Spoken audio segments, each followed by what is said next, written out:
In July 2026, 3 million tourists will fly into American cities they've never visited, stand outside in temperatures that can reach 105 degrees Fahrenheit, and assume the infrastructure around them will keep them safe.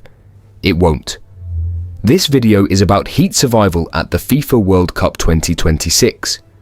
What the host cities aren't telling ticket holders about summer heat in Dallas, Miami, Los Angeles, and New York. What heat stroke looks like before you recognize it in yourself, and the specific $30 preparation kit that separates the fans who make it through a full match day from the ones who end up in an emergency tent before halftime. FIFA sold 5 million tickets. The CDC reports heat stroke kills over 700 Americans every year in normal summers. The 2026 World Cup runs June through July 19th, peak summer in every single host city. That's not a coincidence you should ignore. That's a calendar you should prepare for. Here's what the stadiums won't tell you. Modern NFL stadiums, which host the majority of World Cup 2026 matches, were designed for American football, September through December, not July. AT&T Stadium in Arlington, Texas seats 80,000 people and has a retractable roof, but the approach roads, fan zones and surrounding plazas have zero shade infrastructure for summer crowds. Dallas in July averages 96 degrees Fahrenheit with heat indexes regularly pushing 105 degrees Fahrenheit. The stadium gets you out of direct sun. The 2 hours of tailgating, walking and standing in line before you get inside does not. MetLife Stadium in New Jersey has no roof, no retractable panels, no climate control for the seating bowl. It's an open-air stadium hosting the World Cup final on July 19th. Average temperature in New Jersey that week, 87 degrees Fahrenheit, with humidity between 60 and 70%. That's not comfortable outdoor weather. That's the humidity threshold where sweat stops evaporating efficiently and your body's cooling system begins to fail. Hard Rock Stadium in Miami, July. Average heat index, 103 degrees Fahrenheit. Average humidity, 75%.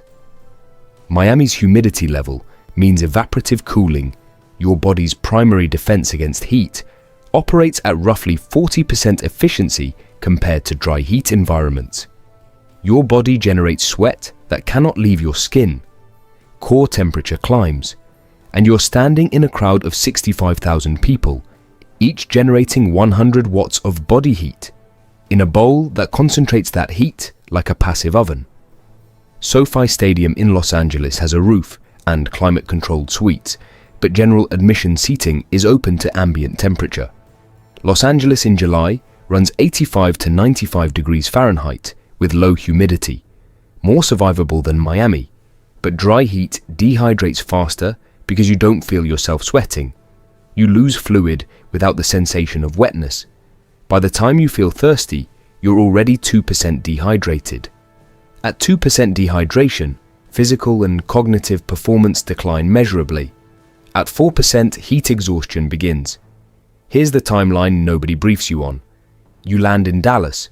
Hotel to stadium is 45 minutes by rideshare.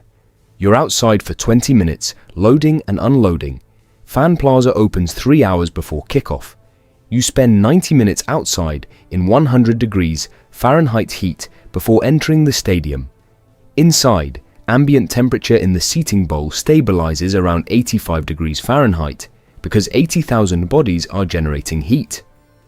The HVAC system struggles to offset. Match runs 90 minutes plus stoppage. You exit into 98 degrees Fahrenheit, evening heat. You're outside again for 45 to 60 minutes, waiting for transportation.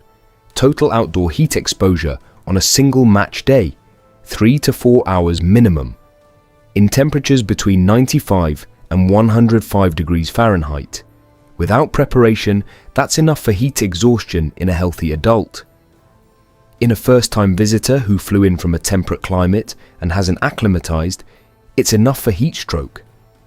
Acclimatization is the variable nobody talks about. Your body adapts to heat over 10 to 14 days of gradual exposure. blood plasma volume increases, sweating becomes more efficient, heart rate under heat load decreases. A fan flying from London, Sao Paulo, or Seoul directly into Dallas in July has zero acclimatization. Their body responds to 100 degrees Fahrenheit heat the same way your body responds to jumping into ice water. It's a thermal shock that pushes core temperature up fast. Here's what heat stroke looks like before you recognize it. First, you stop sweating despite the heat. Skin becomes hot and dry. This is the warning sign most people miss because they interpret it as finally cooling down. They aren't cooling down. Their sweating mechanism has failed. Core temperature is climbing unchecked. Second, confusion, disorientation, difficulty forming sentences. You make decisions that don't make sense.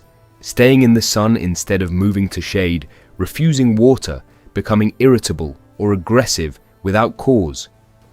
The brain is the first organ affected by rising core temperature. By the time cognitive symptoms appear, core temperature is already above 103 degrees Fahrenheit. Third, loss of coordination, stumbling, inability to stand without support. At this stage, core temperature is approaching 105 to 106 degrees Fahrenheit. Without immediate intervention, cooling the body by any means available, organ damage begins within minutes. The medical tents at World Cup venues are equipped for this. What they're not equipped for is 50 people arriving simultaneously during halftime with the same symptoms, which is exactly what happens during mass heat events. Here's the $30 kit that prevents you from becoming one of them. Reflective emergency mylar blanket, $2, not for warmth. Draped over your shoulders or head in direct sun. It reflects up to 97% of radiant solar heat before it reaches your body. Every fan plaza, every queue, every outdoor wait.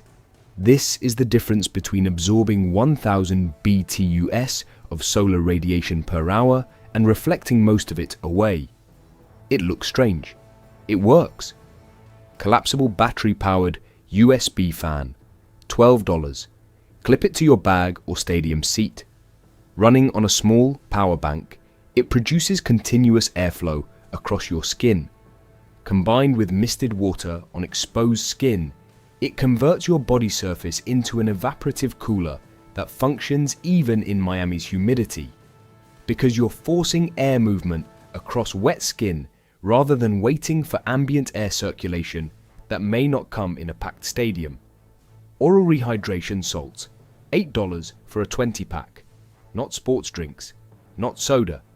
Oral rehydration salts replace sodium, potassium, and glucose in the exact ratios your cells need for fluid absorption. Sports drinks replace roughly 30% of what you lose. ORS packets replace close to 100%. Mix one packet into 500 milliliters of water every 90 minutes during outdoor heat exposure. Your body absorbs it faster than plain water because the sodium-glucose transport mechanism actively pulls fluid across the intestinal wall. This is what field medics use. It costs $8. Spray bottle, $2. Fill with water. Mist exposed skin. Wrists, neck, forearms every 15 minutes. Let it evaporate. Do not wipe it off. Each gram of water evaporating from your skin removes 0.58 calories of body heat. This is thermodynamics that doesn't care whether you're in a medical facility or a fan zone. Electrolyte balanced water from the hotel before you leave, free. Pre-hydrating with 500 milliliters of water plus an ORS packet, 60 minutes before outdoor exposure gives your body a fluid reserve before heat stress begins. Most people hydrate reactively when they feel thirsty. Thirst signals lag behind actual dehydration by 30 to 45 minutes. Pre-hydration closes that gap.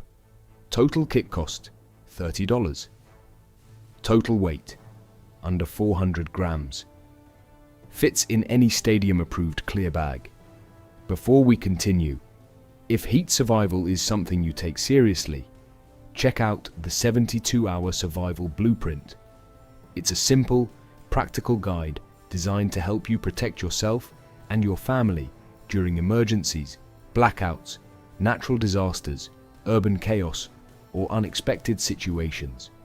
No fear, no paranoia, just a clear plan, essential checklists, family emergency steps, first aid basics, and survival strategies you can actually use. Link is in the description. Here's what FIFA and the host cities are counting on you not knowing. Water inside stadiums costs $5 to $8 per bottle. Sports drinks cost $7 to $10. There's no financial incentive to hand you a 40-cent ORS packet and a spray bottle at the gate. There's significant financial incentive to sell you the feeling of hydration while your electrolyte balance continues to decline. The fan zones outside stadiums, sponsored, branded, photographed, are designed to maximize dwell time in outdoor areas during peak heat hours. Longer dwell time means more merchandise sold, more food purchased, more content generated. The heat those zones produce in July is not a design oversight. It's an unconsidered consequence of revenue optimization that you pay for with your body. You're attending the biggest sporting event on Earth. Matches in Dallas, Miami, Los Angeles, Seattle, San Francisco, Kansas City, Philadelphia, Boston, New York.